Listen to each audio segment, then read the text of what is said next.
Hi, this is Lundy Kiger, and you have visited my website, Living to Tell About It. And the video that you're about to see goes into a subject that many people think about, all people think about. We don't want to think about it and talk about it, but it's something we have on our mind. It has to do with death. I never thought that death would be a subject that I'd be talking about, but with the experience that I had, I feel that I have a responsibility to tell people about what took place in my life, what happened. And that's what I'm preparing to do now, is to give you a better, closer idea of what it felt like after the event that took place in my life on June 30th, 2021. Let me start out by saying this. I'm no one special. I'm a sinner just like anyone else, but I'm a believer, and I'm a forgiven believer. And I do believe that God does many things, not just in this world, but also in our life. And I hope that there's something that you gain out of this video that will help increase your faith, or it'll help move you in a way to think about your eternity. I never thought this would be something that I would be talking about, but it's something that I'm passionate about now, and I plan on doing for the rest of my life.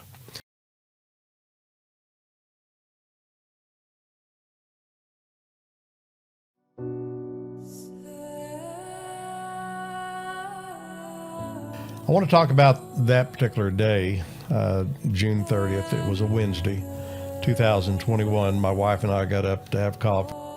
And the very first thing that popped into my head was Satan working on me. You don't need to go to Bible study tonight. You know, you don't need to take the time. And I mean, it was real. It was just, you know, he was all over me having to do that. And one of the things that we do on Wednesdays before Bible study is we go to a local Mexican restaurant and really enjoy that. And I told my wife, I said, come hell or high water, we're having Mexican tonight. And then as you see how the story goes, we didn't have Mexican that night, but it ended up being a lot better day than it could have been. I told her, I said, okay, I've got to go out. We remodel houses. We buy houses and remodel houses and sell them, and we rent them. And we'd bought a house. It's about probably 10 miles east of the community we live in rural Oklahoma, so it takes about 15 minutes to get there. She's always real busy, and you know, I worked on her. Hey, I'd really like you to go with me. I worked on her the night before. Would you go with me? Well, I got a lot to do, and you know, I really don't have time.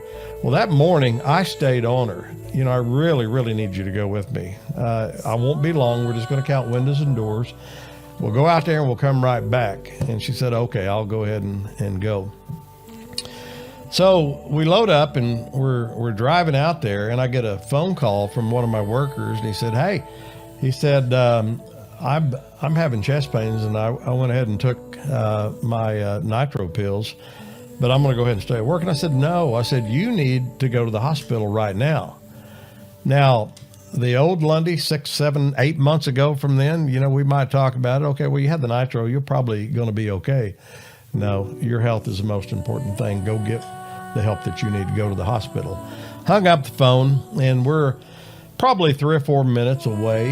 And I just got through talking to a guy that having chest pains, could have a heart attack at any time because of his health condition.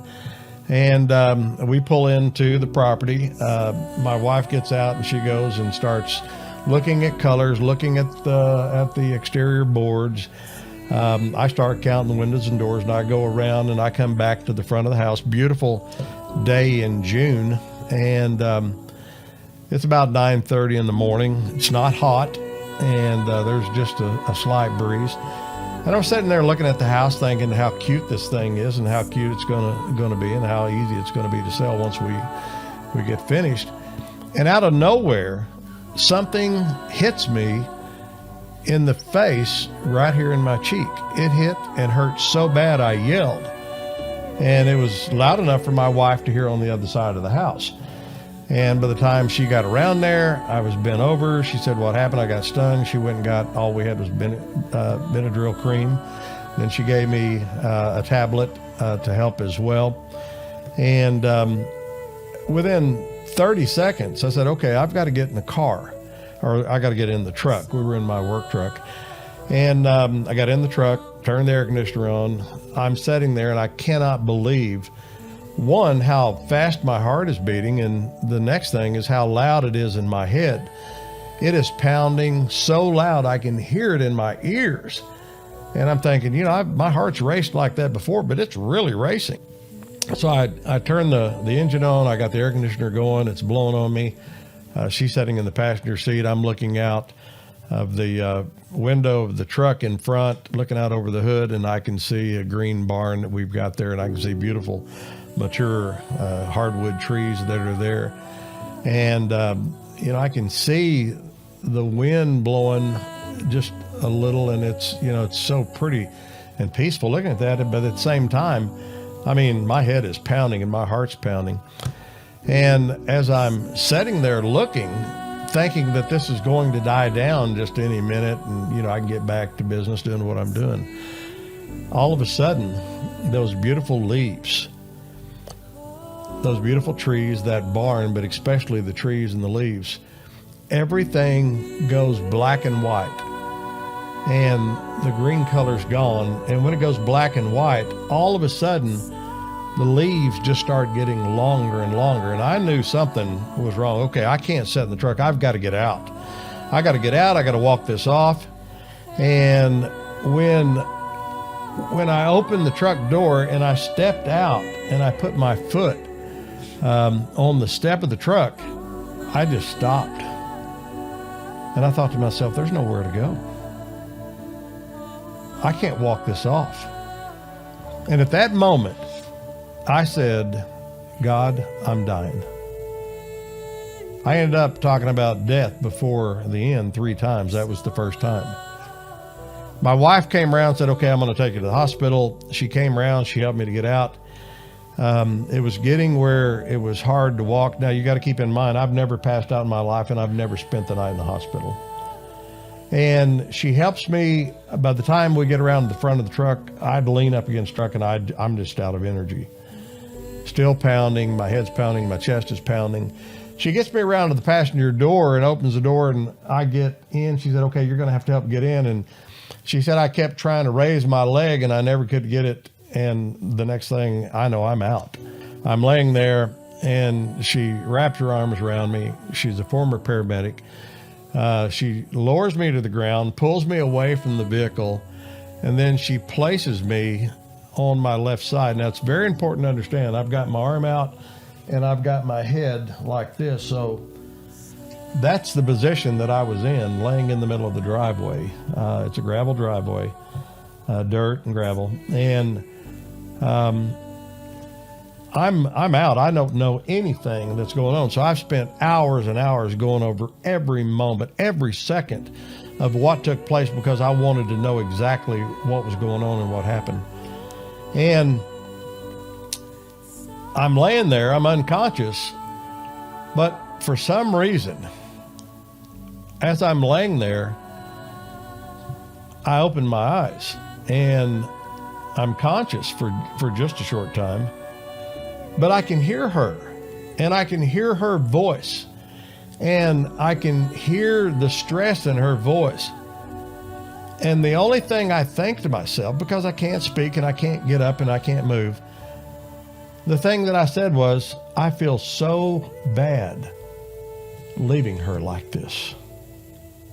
Now, when I look back on the entire story that took place, that's the second time that I confirmed to myself that I'm dying. And I said that there's 3. As I was laying there on the ground, I had the strangest thought that came over my mind. I can't believe that a sting is what killed me. I mean, a sting. I just thought it was unusual to be able to think of something like that during that time. But that was the third time that I confirmed myself that I was dying. As I'm laying there and I can hear her, I know it has to do, she was with 911, but I can hear the stress. And I can tell that she's leaving. She's moving out to the road. Found out later she's trying to be there for the ambulance when it comes through, because it's in rural Oklahoma. And after I think about leaving her like this and how bad I feel, I'm laying there and I look down my arm as I'm laying there with my head right here, and I can see fluid on my arm, and I can see fluid that's coming out of my arm. And I didn't think a great deal about it because, you know, my heart's beating, my head's pounding. By this time, all of that has stopped. All of that noise that I was hearing had stopped. Some of the pain that I was having has stopped. And I remember looking down the driveway on the county road. That's where the ambulance was going to come. There was nothing that was there. And when I saw my arm and I saw the fluid coming out, I said to myself, this is your day. This is the day that you've thought about all of your life. This is the day that you've wondered about what's it going to be like, what's going to happen.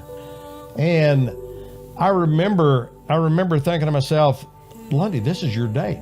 This is your day. This is the day that you're going to cross over. This is the day you're going to go to the other side. And I've got to say that the whole time, from the moment I said, God, I'm dying, there was never any fear. There was never any stress about me. There was never any concern whatsoever. And I acknowledged myself, and I thought, I'm getting just a moment to have one last look. And then when I made those statements to myself that this is your day and you're crossing over, I could feel death come over me. And it was a peaceful, peaceful feeling. And I remember thinking to myself, you're getting ready to close your eyes for the last time. And then I slowly closed my eyes, and it all ended as far as this life right here. That was what was in my mind.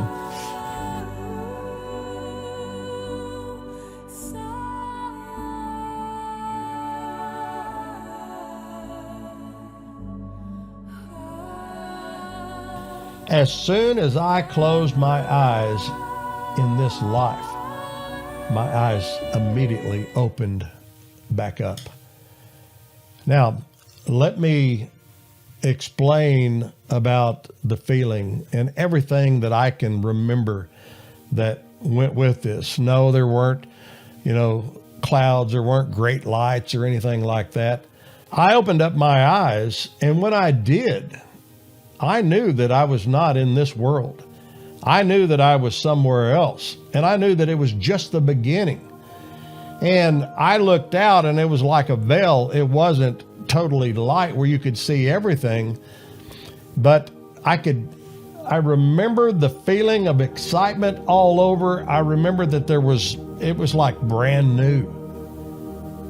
And I also knew that when I opened my eyes that I wasn't alone, that somebody was with me.